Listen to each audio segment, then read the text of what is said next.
المجيد وفرقان الحميد لو كنت فظا غليظ القلب لانفضوا من حولك وقال رسول الله صلى الله عليه وسلم المسلم من سلم المسلمون من لسانه ويده أو كما قال عليه الصلاة والسلام إن الله وملائكته يصلون على النبي يا أيها الذين آمنوا صلوا عليه وسلموا تسليما درود پاک قل اللهم صل على سيدنا ومولانا محمد بعدد كل معلوم لك وسلم عليه زمان قبل زمون شیخ الحدیث جناب حضرت العلامہ مولانا عبداللطیف صاحب مدلل مفصل خوندور خبر وکړي او بیا علاقائی خلکو اگو هم پدې کې حصہ واغستا او خپل مافي ضمیر بیان کو دا مقدا سدا چې پدې کې د خیر او د خیګړې خبرې وشي نو یقینا زمونږ د ډیرونو اصلاح به وشي په دغه بنیاد باندې یو درې خبرې کومه د قرآن او حدیث پر روشنايي کې د ټولو اول خو تاسو علما کرام تشریح فرما دي د مسلمان خپل مقصد پرې خې یعنی تاسو وګورئ دا مسلم او مؤمن علما کرام تشریح فرما دي دا مؤمن د امن نه وته ټکی دی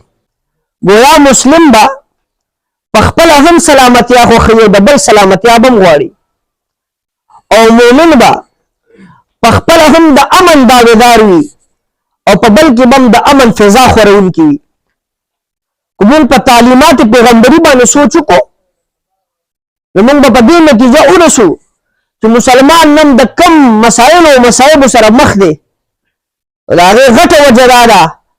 چې د خپل بنیاد پرې خري د تعلیمات پیغمبري پرې خو دي د دې ته نه کتلی چې زبا د سلامتیا یو ګهواره خو خو دي ما زبا د امن یو ګهواره او یو فضا خورون کیما نو کو چې موږ په دې باندې عمل وکړو زموږ بټول هر معاملې به زموږ ټیک شي او حضور نبی کریم صلی الله علیه وسلم چې د مسلمان تعریف کوي نو په معذرت سره دا نه وي چې هغه چې کوم نو بدعمل وي اده بد کردار وي اده بدخوی وي اده په معاشره کې بدترین سړی وي اده په معاشره کې چې کوم نو بد تهذیب سړی وي اده په معاشره کې بد کردار سړی وي د حضور مبارک د مسلمان تعریف کوي چې په عبادت خو به ارسوک پیژني چې سجده لګي پر روزه باندې خو به ارسوک پیژني چې به تزکیه نفس کوي او دغه شانتي چې کوم عبادت په دې خو اسم الارچا ته پته لګي چې دا مسلمان دی له منځ روزه حج زکات دا کوي خو قرآن حضور مبارک فرمایي دی په عام ژوندۍ کې څنګه پیژني د عبادت نه علاوه چې یو طرف ته مسلمان او بل طرف ته مشرک او کافری څه ډیفرنس به د دې په منځ کې سما به الامتیاز به ما به الافتراق به څنګه پیژني چې دا مسلمان دی او دا چې کوم نو غیر مسلمان دی حضور مبارک ډیفینیشن کړي حضور مبارک تعریف کړي المسلم من سلم المسلمون من لسانه ويده مسلمان هغه ته وایي چې ټول ژوندۍ تیر کی د صغر سنون والا تر د شیخوخته پورې څومره مقرره ژوندۍ چی په معاشره کې پاتې شي په کلی مالت کې پاتې شي په کلی ولس کې پاتې شي خو د لاس او د خولې د ضرر نه بل انسان په امن کې بل مسلمان ته په امن کې بلکې حضور مبارک په دې ختمه کړی ده حضور مبارک په روایت کې داسې فرمایي المسلم من سلم الناس من لسانه ويده مسلمان خو پرې ده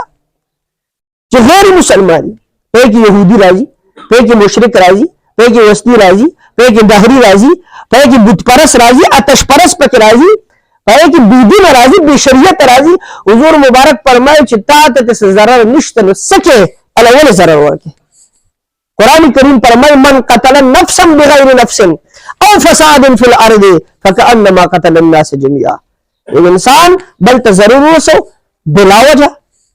سشتنا قرآن کریم فرمایي دا دومره خطرناک کار دی لکه چې ټول انسانیت ته نقصان ورسو موږ د مسلمانۍ دا شکل په خپل بګاړ کړی دا معنی شکل اده ټیرریزم په شکل کې اده دهشتګرد په شکل کې اده فسادګر په شکل کې نور خلکو ته وړاندې نه کو اده امن پرست په شکل کې موږ وړاندې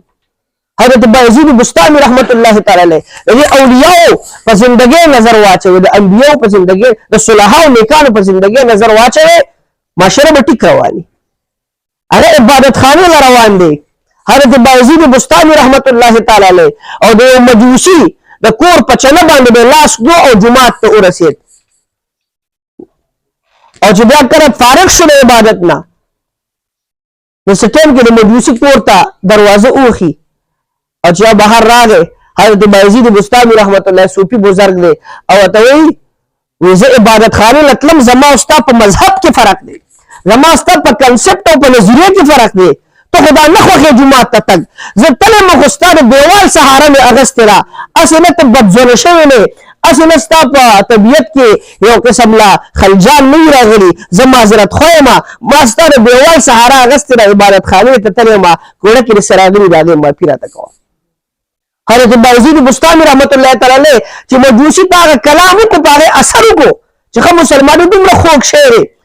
چې دې دا هم نه برداشت کوي چې یو بل کس ته قدرې معمولي نفع زما نه میلاویږي او زما او د هغه په نظریه کې فرق دی، هسې نه خفګان را نه شي، هغه هم مسلمان شو. او د حضور مبارک اخري خبره کوم، په زندګۍ نظر واچوئ که نه. موږ خو چې یو دوه کلاشنکوف په وړاندې وروستی او معمولي سیکیورټي پروټوکول زموږ د سوچ بیا بدل شي. د حضور مبارک پروټوکول هغه آسماني مخلوق و چې د طایب په مقام باندې د حضور مبارک په پړو کې وینه جمع شوې او د حضور مبارک په رخ انور باندې اوښکې بهیږي، نو جبریل امین د حضور مبارک خدمت کې راغی. قربان که ته غواړې د طایب ښار به ټول ټکمه او زموږ سره چې معمولي پاور راشي موږ به غلط استعمال کوو. حضور مبارک ته فرمایي رحمت للعالمین، زما او ستا سیکیورټي بسي اب معمولي سیکیورټي د حضور مبارک سیکیورټي اب پرشتي چې د بدر په مقام باندې بس صحابه فرمایل چې موږ به لیدل نه خو چې قتل به د مشرک نه بسر اخوا شو، د حضور مبارک سیکیورټي وه. الله تبارک وتعالی ورته فرمایي اے حضور نبی کریم صلی الله علیه وسلم د احد دا غر ستا سره مینه کوي، ته د ده سره مینه کوي، خوښه دې نه ده چې د احد دا سر دا غر ټول د سرو زرو کمه قربان ته چېرته زیارته د سر رواني. دا زمونږ هغه موږ سوچ وکړو او موږ فکر وکړو، زموږ سوچ به بدل شي چې حضرت عمر فاروق په حضور مبارک پسې روان دی، د قتل منصوبه جوړه کړې ده.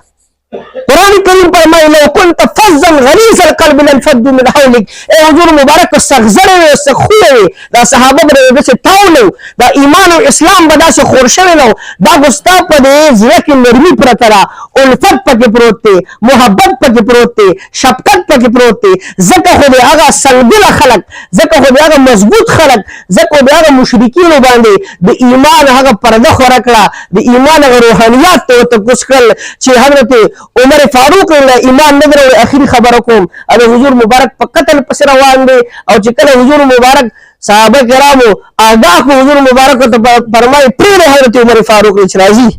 حضور صلی الله علیه وسلم ورته د محبت یو نظر وکړو، یو نگاه یې ورته وکړه. شاعر فرمایي نظر آخر نظر ہے بے ارادہ اٹھ گئی ہوگی، کسی کی آخری ہچکی کسی کی دل لگی ہوگی. دا نظر چې حضور مبارک فرمایي العین حق، نظر حق دی، بد نظر هم شته ښه نظر هم شته، چې حضور ورته د مینې د محبت نظر وکړو، هغه کې ایمان راغی. غرض مې دا دی په دې خبرو کې چې مسلمان دی یورپ ته ادي اغیارو ته ادي انګریز ته ادي بشریت خلکو ته خپله نقشه غلطه نه شو کوي چې په هغه باندې بیا مختلفې ټاپې لګي، په هغه باندې د فساد ټاپې لګي، په هغه باندې د دهشت ټاپې لګي. نه کو موږ په خپل مابین کې د حضور مبارک تعلیمات خپل کړل او موږ وکتل چې حضور مبارک فرمایي مسلمان څه ته ویل کېږي، د عباداتو نه علاوه به دې داسې پېژنې لکه دې په معاشره کې داسې اوسېږي المسلم من سلم الناس من لسانه ویده، د خولې د ضرر نه د لاس د ضرر نه بل انسان په امن کې په اطمینان کې دی. دا د مسلمان تعریف دی. الله تبارک وتعالی دې په دې چندې خبرو موږ د عمل کولو توفیق راکړي. وما علینا الا البلاغ المبین.